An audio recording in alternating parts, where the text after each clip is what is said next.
All right, attendees are rolling in. Awesome. What's up, everyone? We'll get started here in a second. We'll let people funnel in. We are recording this. We do send out a recap. So if you have questions after or wanted to see the recording or have to jump off early, no worries. Let's do some shout outs. Where's everyone from? Let us know in the chat section. You're going to want to use the chat section because there's a secret surprise as well in a little bit. But I love seeing where everyone's from.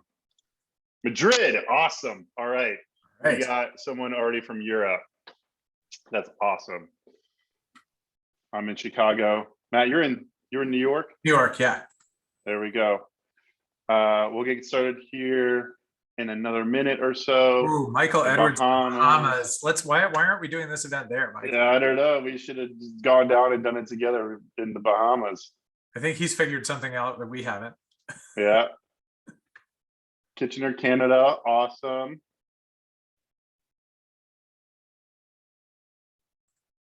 Dana's chatting, this is great. Kingston, Canada, awesome. All right, let me get my screen ready to go here.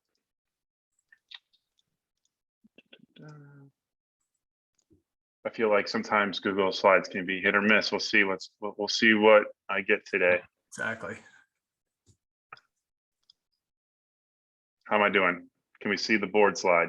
Yeah. Or the slides? Awesome. All right, everyone. We're gonna jump in here. Really excited to chat today. Really all about your board, how it can be a secret weapon, or maybe not. Like maybe some mistakes to avoid, how to build your board. A lot of fun stuff. I'm lucky enough today to be joined by Matt, who does this for a living now. So Matt is the CEO and founder of Bolster. Bolster is a marketplace for on-demand executive and board talent.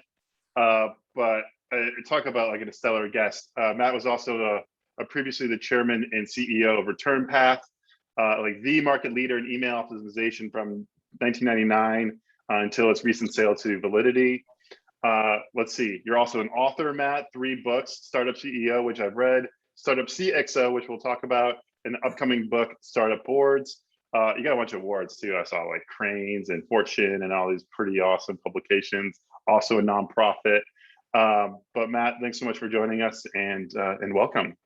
Thanks, Mike. It's great to be here. It's one of my favorite topics, and I'm glad we have a good group of founders here to review with.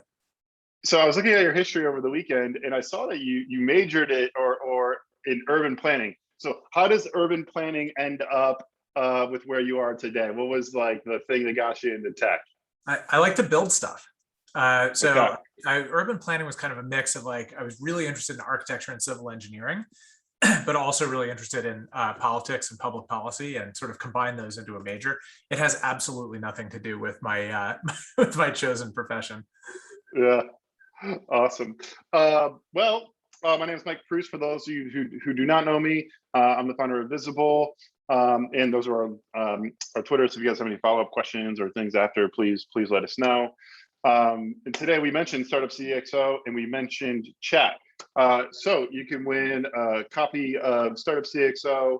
It's Field Guide to Scaling Your Company's Critical Functions and Teams. Matt recently published and wrote this, and we'll draw 3 winners at the end to get the book sent, and Dana is monitoring that. So we'll do the drawing at the end of the webinar. Quickly, what prompted, I know, Startup CEO, what was the prompt for CXO? Yeah, so first of all, we'll do 5. 3 feels kind of lame. So okay, there we go. Yeah, already adding value. So Startup CXO was kind of a sequel.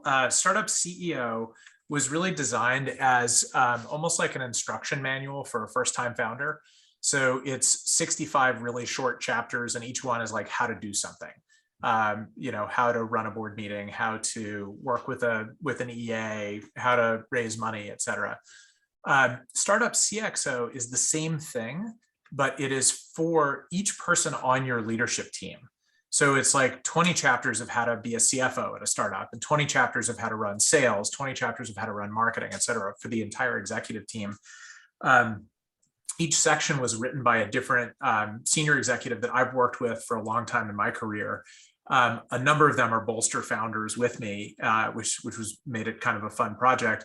And then I wrote some pieces of each section as well that are directed at CEOs, like here's how you manage a CFO, here's how you know when to hire one, here's how you know they're doing a good job, that kind of thing. So you've written 3 books now. Any interesting takeaways? Does it get easier? Does it get harder? Yeah, yeah, exactly. Don't write a book when you're trying to run a company. That's the takeaway. That's the takeaway. All right, that's a great takeaway. So yeah, make sure to be active. We're going to give away 5 copies. And Matt, I'll let you talk about Bolster here to our community of founders and what you guys offer. It's an amazing product and marketplace, but I'll hand it over to you to kind of give us a quick overview about Bolster. Yeah, thanks. I'm going to do this really quickly because this is not about promoting Bolster. This is about talking about boards and best practices. But Bolster is a marketplace built by founders for founders. So it's a marketplace to connect founders and early stage and scale up CEOs with executive talent, principally for either board roles or what we call on-demand executive roles, which are interim or fractional or project roles for executives, or like mentors and coaches and advisors. We've now also started doing full-time search, but basically it's a marketplace for founders and CEOs to find executive talent for any of those things. Boards, which is sort of a segue to both the next slide and the topic here. Helping find your first independent board member, or even a second or third independent board member, is something that we love doing and I love doing personally. We probably have either done or are in the middle of 40 plus board searches right now, going everything from like a seed stage company looking for its first independent up through a couple companies that are about to go public and asking us to overhaul their entire board and do 2 or 3 board searches at once. And everything in between. So we love helping founders build their boards. I know we're going to talk about that today, but one offer we wanted to make for anyone who's on, or Mike, anyone in the Visible community, we are happy to give you sort of a discount or a credit on a board search if you engage us to do a board search. Our board searches are really, really inexpensive. If you go to a traditional retained search firm, you're going to spend $100,000 or more on a board search. With us, the range of price is $5,000 to $25,000, depending on how big you are. If you're an early stage company, it's going to be 5 or maybe 10, and we'll give you $2,500 off of that if you want to give us a try. So happy to talk more about that later. We went from 3 books to 5, $2,500. What else are we going to get today? any car or anything else? How can is there a call to action in terms of redeeming, or if someone wanted to take up on this offer? There we go. Dana just put a dedicated link in the chat. So there we go. Awesome. Yeah. Very cool. So reminders, if you have questions, use Zoom chat. You can also use the hashtag on Twitter.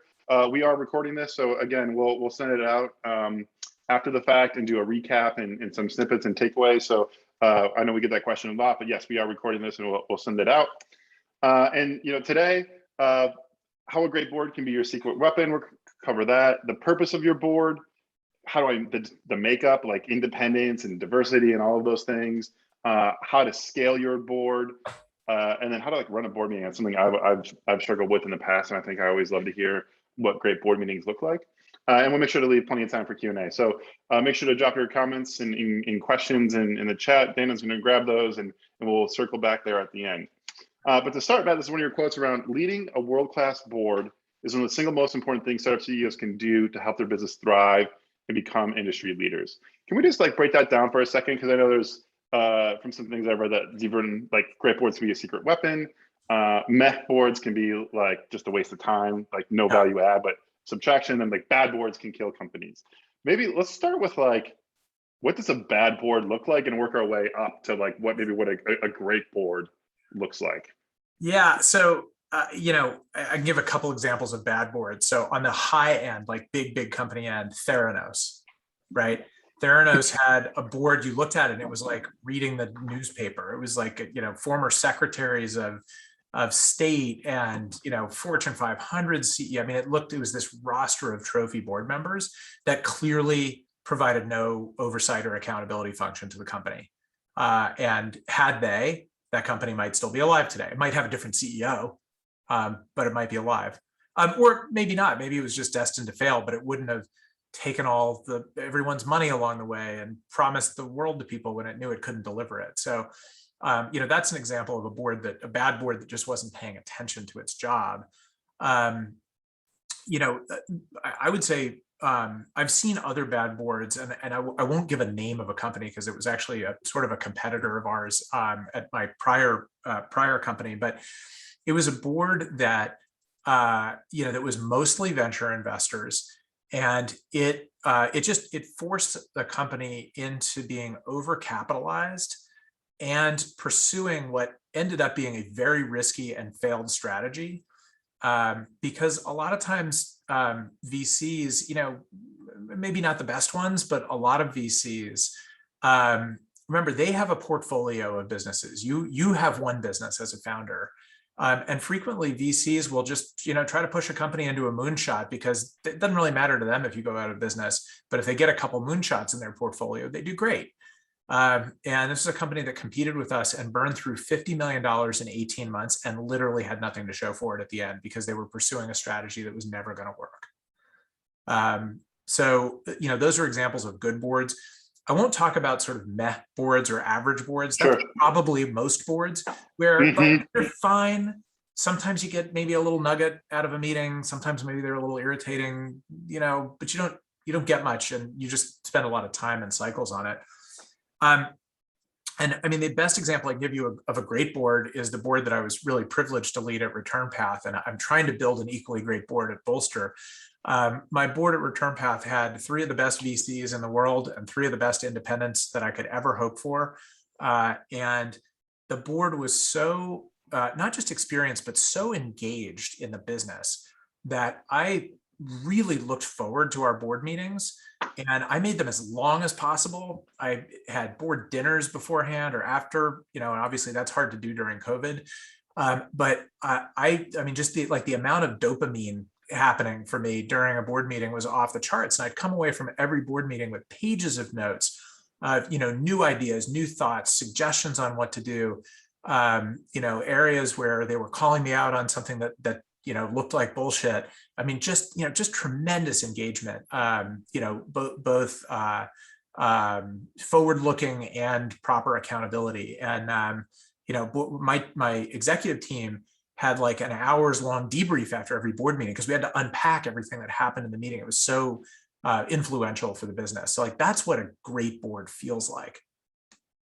Were you deliberate in how you built that board of the 3 independents and in the 3 venture? Or was there someone that coached you up and said, hey, here's how you should think, or did you fall into it by accident? I'm curious to hear how deliberate it was.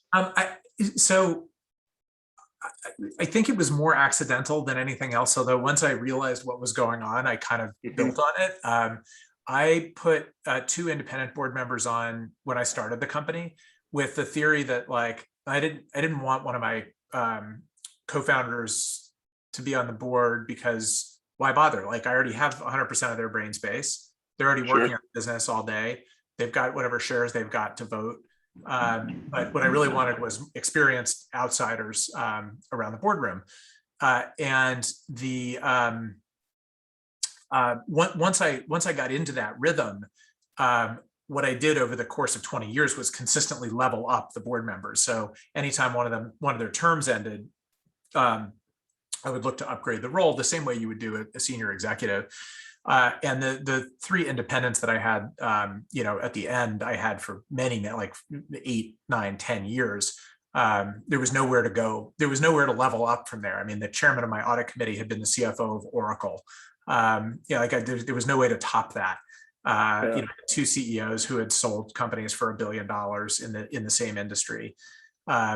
But once I realized the power of independence, I never wanted to give them up. I wanted to, and I always wanted to keep kind of the ratio of investors to independents at about 1-to-1. Yep, awesome. We're going to get into independence too, so we'll definitely come back there because it's really interesting. So you have the 4 kind of major purposes of a board. One is and we'll have you talk through these 2, Matt. But 1 is a forcing function. 2 is pattern matching. 3 is the seeing the forest from the trees, and then driving intellectual honesty in debate.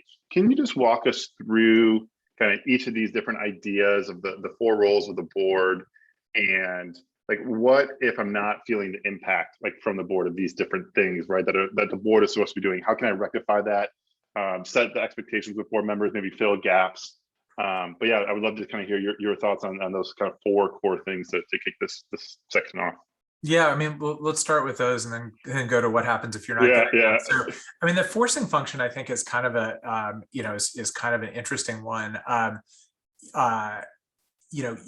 Most businesses, there's some kind of forcing function around, hey, it's the end of the quarter, we need to close the books, figure out what bookings were, what the financials were. But a lot of times there's no great forcing function for things like a product launch. Or some other major project going on. Board meetings give you a forcing function. So it's like a tool for you as the CEO to use with your team to say, hey guys, we've got a board meeting coming up in 6 weeks. It would be great to be able to demo XYZ at the meeting. And like that's something people can rally around. The board is your boss. And there are people in your organization that use you as a forcing function for them to drive their teams forward. And you can use the board the same way. Pattern matching and sort of helping you see the forest for the trees are kind of related. So I mean, I'll talk about them together, but it's basically the thing that comes from having a lot of experience outside your company. And pattern matching is just like, hey, I've seen a lot of $2.5 million companies just like you go through this before, and here's usually what happens. And helping you see the forest and the trees is just a way of making sure that you're really close as a founder and operator. You're so close to the action. The board can make sure that you pull your head up periodically, and whether it's telling you good things like, hey, I know you're really stressed out about things, but keep it in perspective, like the business is going really well, or whether it's the other way around, like, hey, wow, I know you're excited because you guys just closed a big deal, but here's where danger lurks that you're not seeing right now. Just giving that outside perspective is helpful. And the 4th one down here, the shorthand is calling you out on your own bullshit. A really good board won't just listen to what you say and accept it as the truth. A really good board will ask the tough questions. Why is that the case? Where did that number come from? Are you sure that's going to happen? What are you going to do if that doesn't happen? That's why they're there, to challenge you and see if your theories hold up to reality. So Mike, your question is a really good one, which is what happens if you have a board that you're not getting this out of? And I would say, look, the most important thing to keep in mind is you're the leader of the board. Right? Almost all founders and CEOs are chairmen, or sometimes there's no chair role. But you run the company and you're the leader of the board. And I would say even the companies I know where there's another person who's the chairman or lead independent director or something, they're still looking to the CEO for leadership, and to really set the tone and set the agenda. And if you're not getting what you want out of your board, you can shape it over time as the leader. It may take a while. It's going to require some patience. It's going to require managing the board differently. It's going to require making it a priority, right? If you make the board an afterthought, it's going to feel like an afterthought to them. If you make it a priority, it'll feel like a priority to them. And at the end of the day, you may have to add or remove board members. And that's true of all 3 types of board members: founders, independents, and even investors. If you think about the board as a team, the same way you think about your leadership team as a team, you want the best team on the field at all times. And if there's someone that's not doing the job, find someone else to do it better. Yeah, that's awesome. I love the accountability. To circle back to the accountability, I think that's such a huge opportunity for your team, but also like self-reflection too. I always find that like when I start putting board material together or an investor update for the month, it's just a great way for me to review like typically all of the great things that have happened over the last month or quarter. I think as founders, we get so bogged down in like what's not working or problems that we don't necessarily celebrate all of the amazing things that have happened. And so I always think it's in addition to saying like, hey, let's get this thing done, it's also a great time to review like what are all the awesome things that have happened in the business and drive some insight, because you never really take a moment to do that. That's one of my favorite things, is just that forcing function. So I'm glad that that's on here.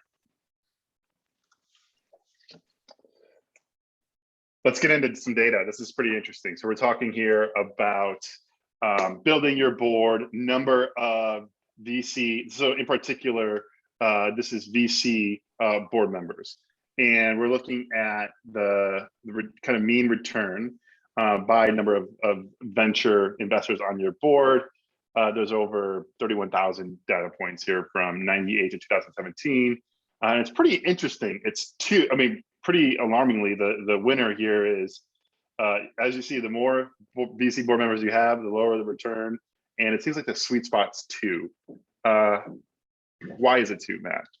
I love this chart, and although who knows how much is correlation versus causation, right? Yeah. And you're talking about a return multiple, not a gross return of dollars. I think if it was gross return of dollars, you might see the 3 and the 4 a little bit higher, because later stage companies have more VCs on the board and may have a higher sale price but more invested capital or something. But it's very cheeky to look at this and say like, oh, you should never have more than two VCs on your board. I think the point that I like to make around this is it's actually just really important to have a balanced board, that having independence in addition to VCs is incredibly important. And I'm not sure, look, VCs are not monolithic, right? They have different experiences and they're different humans and different backgrounds. But frequently their experience sets are similar, and more similar than you would get with a CEO on your board as an independent, or a CXO on your board as an independent. So having more of them doesn't necessarily add a ton to the mix. So I'm a big fan, as I said, what I call sort of the rule of ones, which is one founder on the board and then one independent for every one investor. It kind of doesn't matter what number of board members you have, although it's easier to manage a smaller board. So early stage companies tend to have 3 directors, and mid stage 5, and later stage 7 or 9. But I focus on having enough independence because there's always anytime you raise money, someone's going to want a board seat. So it's easy to pack the board with investors. What about co-founders? I have co-founders. We touched on this a little bit. How do I navigate that conversation? If they want to be on the board, should they be on the board? What's a way to kind of frame that conversation with my co-founder? Because it sounds like, hey, we shouldn't have. I already have you, all day, every day. Right. How should I frame that with my co-founding or my founding team? Yeah, that's part of it. And by the way, I'll say on this point, there are people who disagree with this point that I make. There are people who think, it's okay to have a second founder for a while, or, certainly if you ever get to a point where you've hired in a CEO and you want to give that person a board seat, but you want to keep a board seat as a founder, like you can see that working. But, my advice is to just have that conversation where you say, look, we have a limited number of bullets that we can fire, right? A limited number of board seats to give out. Let's make sure that we are filling those with people that have different points of view, that are not in the company every day. You as a co-founder are entitled to come to every board meeting and all of every board meeting, or however you want to set that up, whether you want them in executive session or not. But whether you want to enshrine in the corporate docs that they have a board observer rights, that's fine too. If there's some particular thing that you feel compelled to give them a blocking right on, or allow them to vote on in some form or other, you can change the governance any way you want.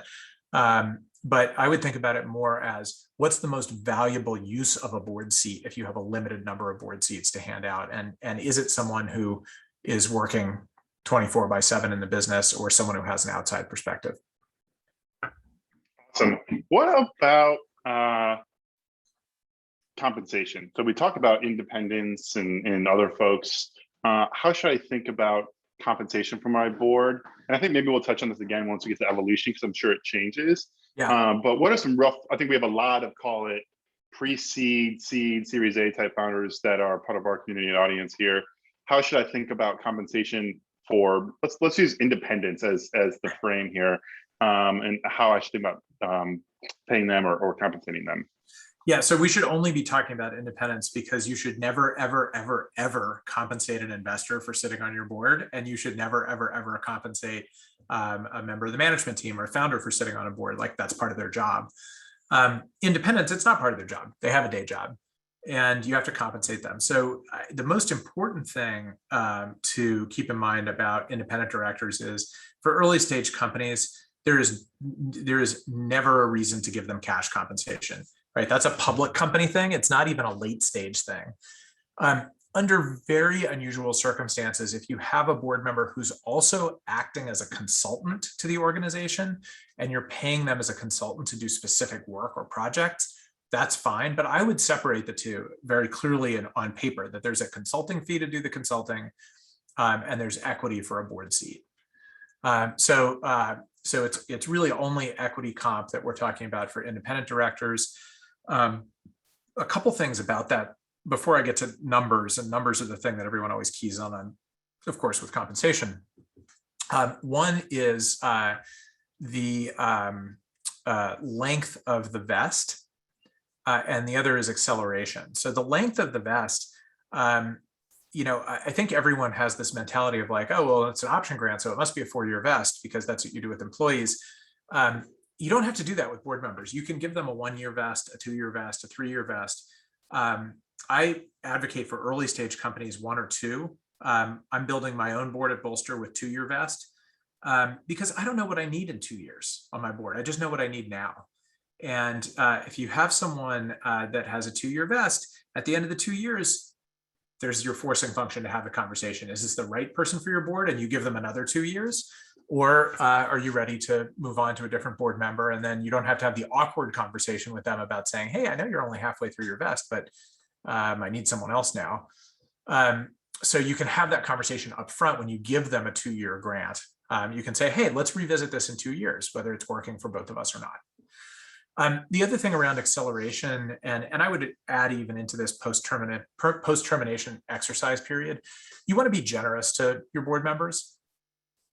So I always give full acceleration on change of control. If the company gets sold, they probably helped you get there. Doesn't really cost you much to accelerate their equity.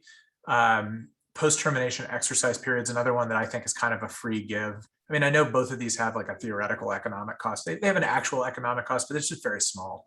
Post-termination exercise period just means when they're done with the board, you don't force them to write a check right away. They can exercise 5 years later, 3 years later, whatever you pick. But something that's kind of a generous, strikes a generous note.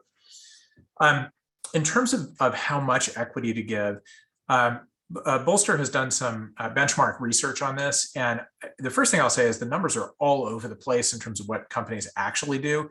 You do start to see some patterns and some clusters in the data.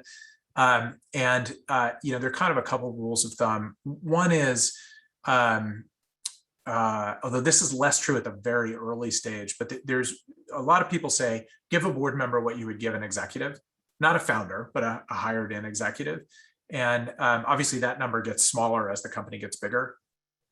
That might not quite work at the very early stage. That might be too generous to the board member. If you're hiring new executives and giving them 2% of the company or 2.5% of the company, you don't need to give that much to a board member or anything even close. But that's probably not a bad place to start the thinking, and just realize you can probably cut that anywhere from a little bit to cut it in half and still be in a good place. Sorry, I was on mute. Sorry, I got some construction going on right behind me.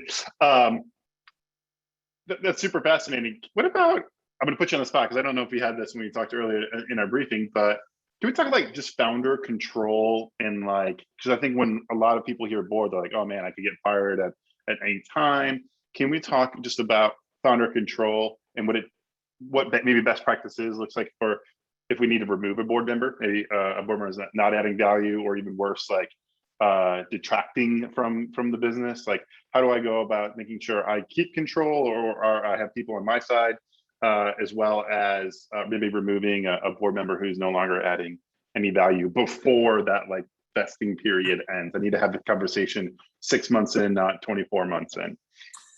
Yeah, I think, you know, in terms of you as a founder ceding control, you know, ultimately you work for your shareholders. If you own more than half of the shares in the company, and you can, if you want to structure that as a, you know, class A and class B and give yourself super privileges, there's a path to doing that. And a lot of law firms know how to do it. You know, you can certainly do that. But, you know, at the end of the day, most founders not too far off in the future post-founding no longer own 51% of the company. So really the only way to sort of guarantee yourself a job is by creating two classes of shares and giving yourself sort of super voting. You know, whether that's a best practice or not, it is a practice and you can certainly do that. I've always taken the position that once you start taking other people's money to run your business, you do work for them. You should be doing your best work all the time. And you know, if you do that, the risk of getting fired is pretty low. No board wants to take out a sitting CEO. A control investor might, right? If a private equity firm comes in and buys the company and they have a way of doing business and you're not doing it that way, like they may take you out, but then you're selling control to someone else. If you're running a business with a diverse cap table, and I don't mean demographically diverse, if you just have, you know, lots of shareholders, right, where there may be someone with a plurality but no one with a majority, their objective is not to take out a CEO. Their objective is to get the business successful with the CEO that it's got. And I've been on boards as an independent director where we've switched CEOs. It is a gut-wrenching decision for a board. So I understand the fear around that, but I think you should realize as a founder that that's not anyone's objective when they come into a business. Yep. In terms of thinking about it the other way, what happens if you want to remove a board member? You know, as I said, so talk about investors separate from independents. With independents, you know, there's sort of three answers. One, you give them a shorter vest on their options, you know, a year, 2 years, and when that time's up, if they're not what you need, you move on. You know, you can certainly write something into the corporate docs that say that, you know, a board member can be removed. I mean, I assume most docs allow you to remove a board member with a majority vote of the board. You can certainly specify that in your charter as well.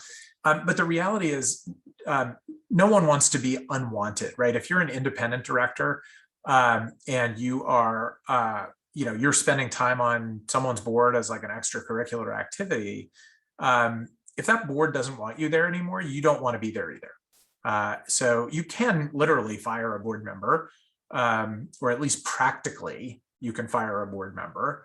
The same way you fire a senior executive. You give them feedback, you have a tough conversation, you surface data, you bring another board member, one of your investors along with you to have that conversation. Same way you'd bring HR in if you're firing someone on the team. And that person's not going to want to be there, right? They feel like they serve at the pleasure of the board. Removing an investor is very difficult, but it is not impossible. And it's a lot of the same things that, you know, that I just talked about with removing an independent. You need to give them feedback. You need to have data.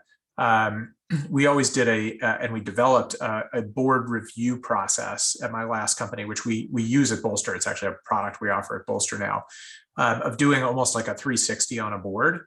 So if you have a particularly problematic director, doing board feedback is good, right? It helps you because it arms you with data. You're probably not the only person on the board seeing the problems with the problematic director. So collecting data is really important.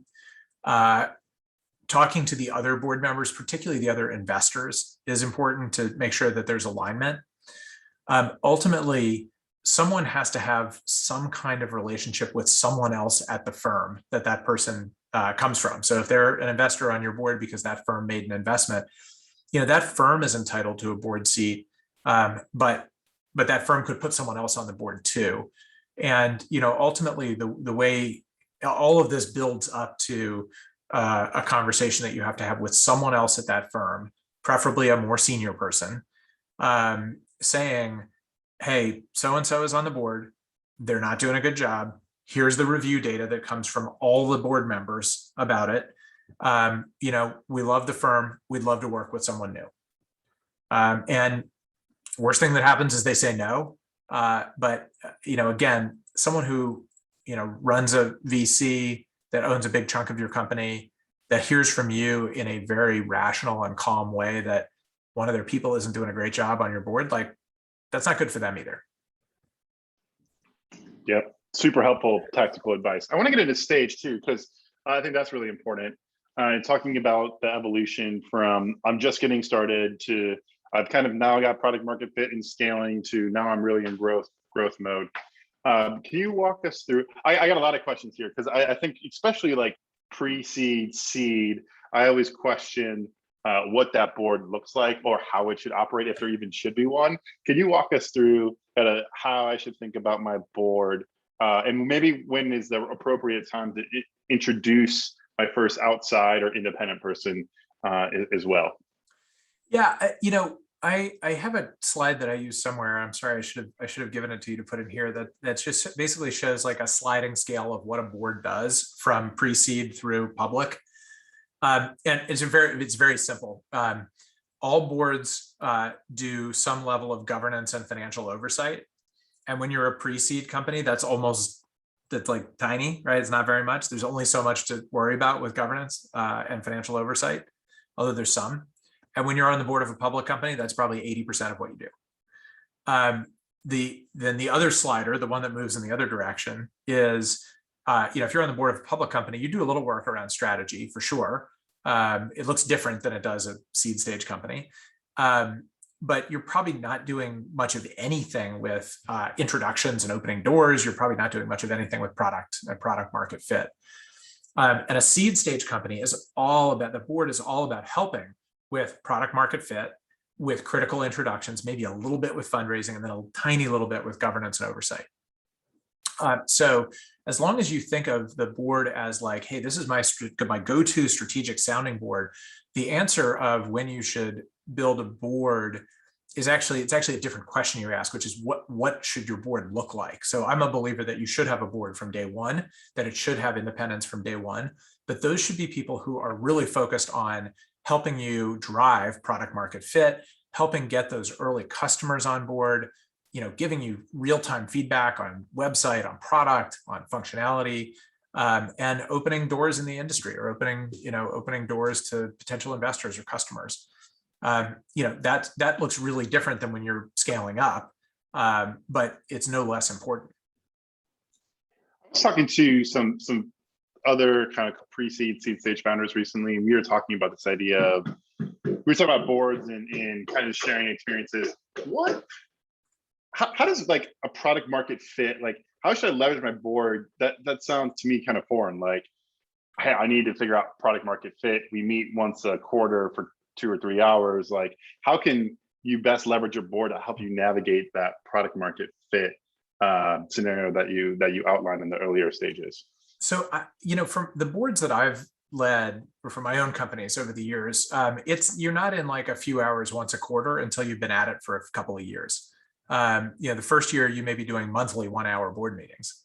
Maybe the second year you're doing bi-monthly 2-hour board meetings, but you're spending a lot more time in sort of small increments with the board, because you really need to bring them along for the journey of building the company and building the product.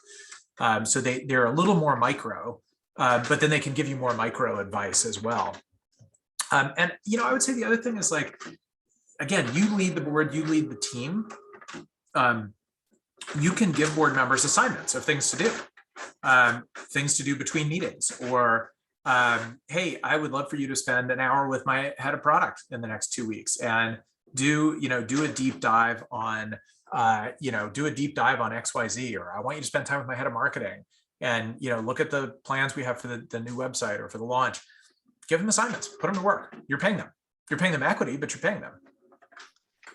So how do advisors fit or not fit in this world, right? When I hear some of the work you just described, sometimes advisor comes to mind for me, and you kind of see you see people give equity to advisors. Is that the same thing? Is that different? Should I only have a board and not an advisor program? Like, I'd love to get your takes on advisors in general, because some of that to me sounds like advisor work a little bit. Yeah, I mean, there's certainly overlap, and I don't think there's a right answer to, should you have advisors or not, or both. It's kind of, you got to think about it in terms of what you need. Um, if you have an advisor and it's someone that you're giving a little bit of equity, or maybe they invested, or maybe a little bit of both, the same as a relationship with a board member, you're only going to get out of it what you put into it. If you don't engage that person, if you don't actively manage that person, they're only going to be so useful to you. So I would say the two things together, sort of directors and advisors, it's more about what you need and the capacity you and your team or your co-founders have to actively engage those people in the substance of the business so they can be helpful. Dropping someone in who you haven't talked to in a year and asking them to help you look at something, they're not going to be helpful. It's going to take you a long time to get them up to speed to the point where they can be helpful. I think having some advisors where you're giving them some equity, probably less equity than a board member, and they don't have that accountability or that same level of work, that's a perfectly useful tool. The mistake I made at Return Path was I did too much of that. There were a lot of people where I said, I want to give that person, some advisor shares, and then, anytime I need them, they're going to take my call. And I just did too much of that, and I didn't have the capacity to use them. And at the end, I had just given out more equity than I needed to. Yeah. But at the same time, if you're going to put one independent on your board and you need help in 3 different ways, then you need a couple of advisors, and that's okay too. Yeah, awesome. Let's talk about board evolution. Let's talk about diversity here.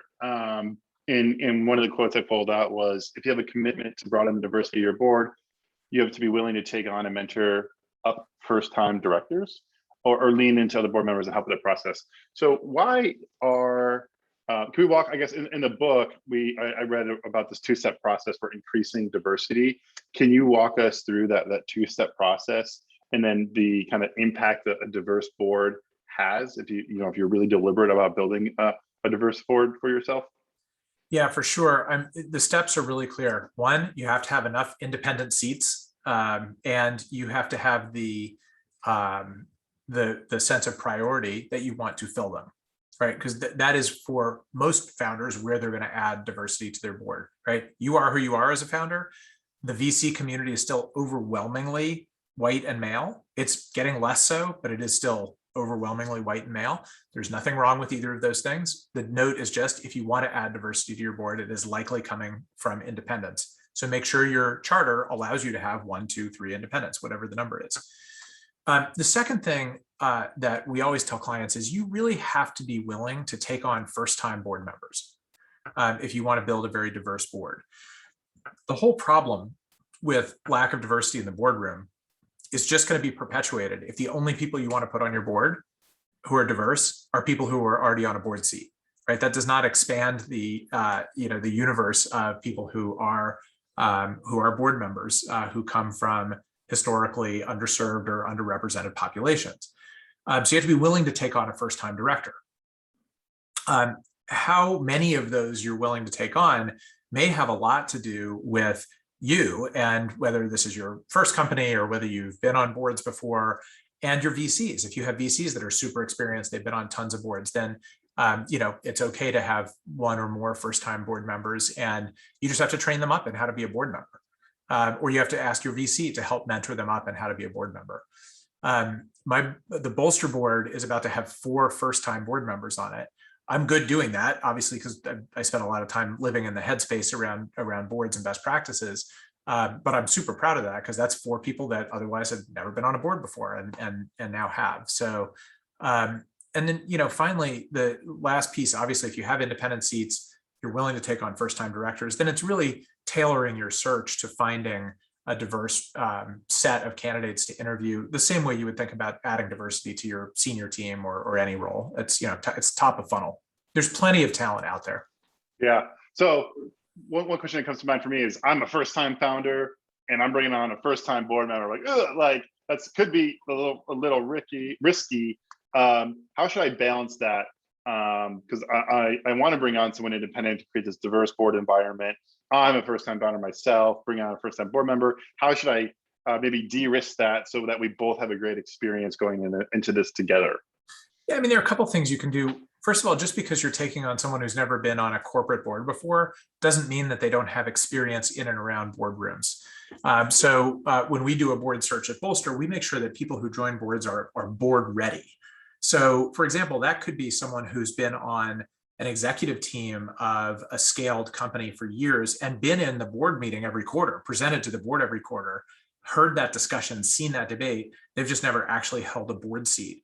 But they at least know 75% of what they need to do. So looking for people like that, or people who've been on boards but not corporate boards, so they've served on a nonprofit board or a community board or something, and have the sort of governance experience from a different angle can be another way of getting there. Finally, leveraging VCs if you have VCs on your board who are experienced board members, or finding a mentor for yourself, someone who can spend a little bit of time with you, coaching you on best practices for how to lead a board, how to manage a board. It's all ways of leveling up. Awesome. I want to get to board meetings because we got some great questions coming in. I want to make sure we can get to those. Can you just walk us through running a board meeting? Like, how much pre-work should I do? What should my process be as a founder?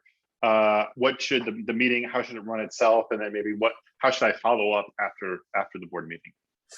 That's all in 2 minutes? Well, yeah, that could probably be its whole own webinar. So let's talk about yeah. I was gonna say, let me give like a nugget in each of the categories. So I think board meeting materials, I have a couple of rules of thumb that I always stick to. One is you have to get them out with plenty of time. And plenty of time for me is with at least a weekend in between when you send them out and when the meeting is.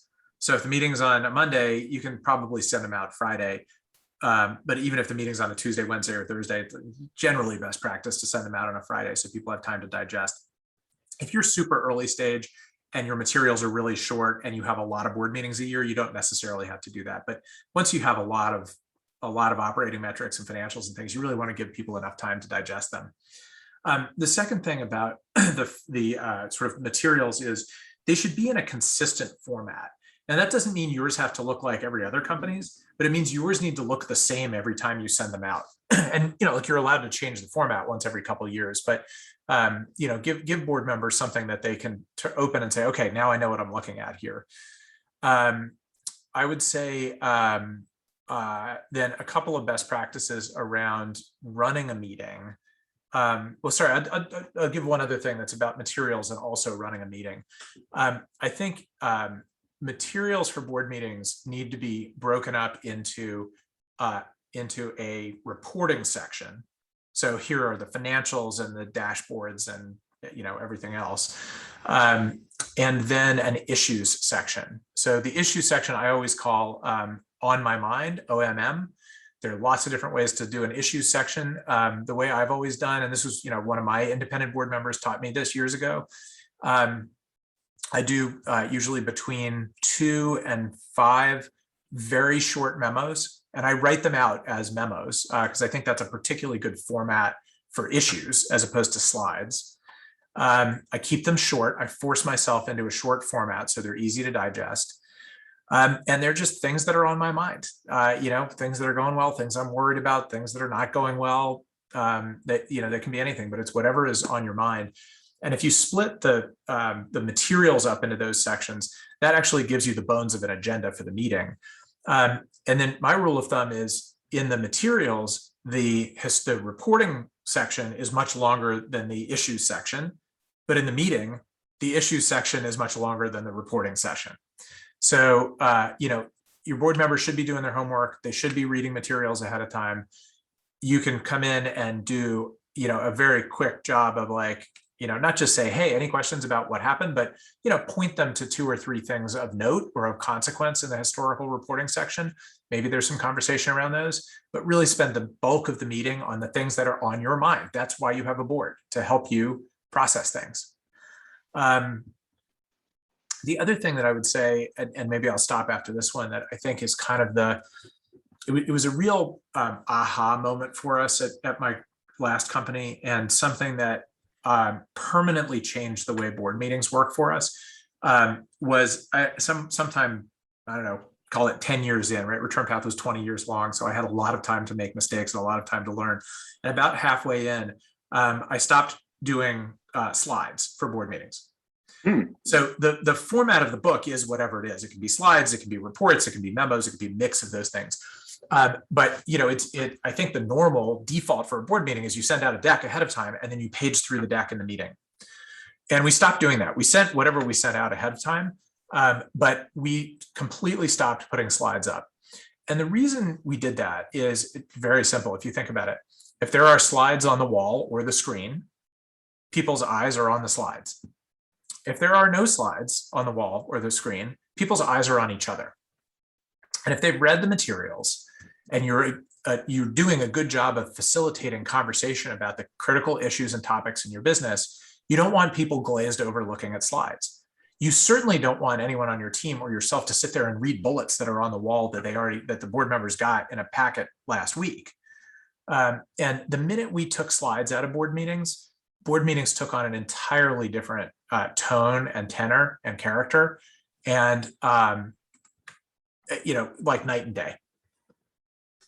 Love it. Doesn't mean if you have one chart you need to show for a discussion, fine, put a chart up on the wall for 2 minutes and then take it down. But don't page through a deck in a board meeting. Love that. Okay, we got a couple minutes here. I want to get to some Q&A. Let's jump to a question from Bridget here. Can you speak on having board members who represent your customers or constituents? What are your thoughts of having the voice of the customer at the table? Love it. Absolutely love it. Again, you have to figure out how many independent board members you want and what things you need. But if one of the things you need is voice of customer, amen. I think that's great. We're building helping a couple entrepreneurs build boards now where they've said to us, like, we need voice of customer at the table. And look, if you think about a world where you have 2 independents or 3 independents, you can have like an experienced operator to almost be like a mentor type to you, and voice of customer, or voice of industry. So not either or, but I absolutely love that. We got someone who wrote in ahead of this with a pretty interesting issue. One of our founders is currently a director on the board, and the person who wrote in is the founder CEO.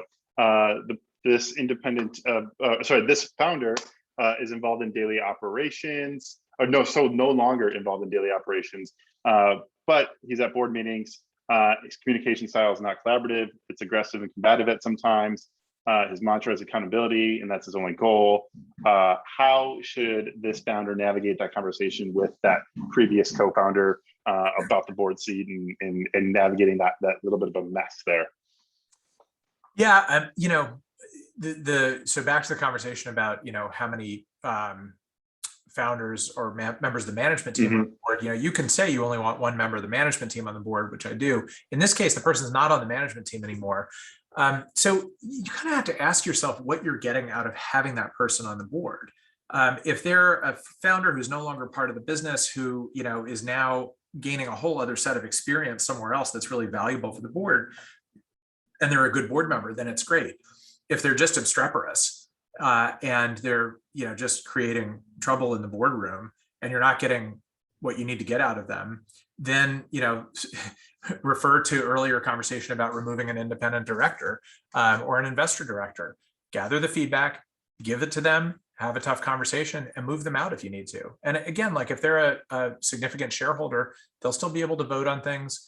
You can even invite them to observe a little bit if they're not being if they're not being problematic. But in this case, like not collaborative, aggressive, and combative is generally not helpful. And if you need help doing it because it's a friend or it's a former friend or a business partner, enlist one of the other board members to help you with it. Awesome. Let's do two more quick questions, and we got the book winners as well. How do you attract and find top tier independents to join your board? And do you need to know them before you started your company? Obviously, Bolster is one of them. So I'm not going to say you can't say Bolster because you guys are built for this. So what else can I use besides Bolster? Yeah, I mean, so the answer is you don't have to have known them ahead of time. You have to find your way to them, either by networking or, using Bolster or using something else. I always encourage CEOs to reach high when they're doing board searches.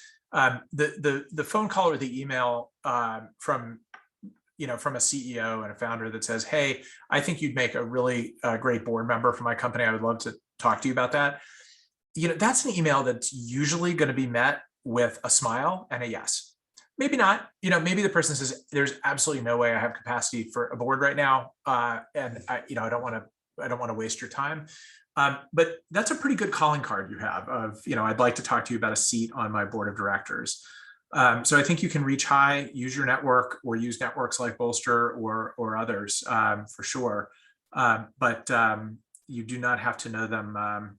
You do not have to know them ahead of time. And attracting top tier independents is no different than attracting a top tier executive. You got to sell the vision. You got to sell the team. They have to know something about the market and agree with your vision of how you're going to make a dent in the world. Awesome. Last question. What if I have bad news to share? How should I go about navigating that before, during, or after the board meeting? Like best practices for sharing maybe not great news. Yeah, the answer to that is definitely not in the board meeting for the first time. Share bad. I always say share bad news early and often. To some extent, it is. It's a good way of sort of building your credibility and trust with you as the leader of the business, that you're going to be transparent and you're going to show the good as well as the bad. But I like to share bad news ahead of meetings, even if it comes in pretty close to a meeting. I'd still rather put it in an email and get it out to people and give people time to process bad news and then chew through it together in the meeting. So that's the most important tip I can give is do it ahead of time. Awesome. Dana on the Bolster team is going to drop in a survey. We'd love to have anyone here that's participated in the webinar today respond to that. It should just take a couple minutes. Thank you for that. Book winners. I don't have any drum sound effects on hand. Eric Matthews, Sarah Dillingham, Justin Blanchard, Bridget Conway Taylor, and just a Cole, no last name. How will we get these books? Dana, are you going to take care of messaging the winners? I put Dana on the spot. But the Bolster team. Oh, sorry. I just block. put it in the chat. Yeah, they can email me at dana.ostamel@bolster.com, or I will find you. Or we'll find you. We got your name. Matt and Dana and the Bolster team, I can't thank you enough for your time.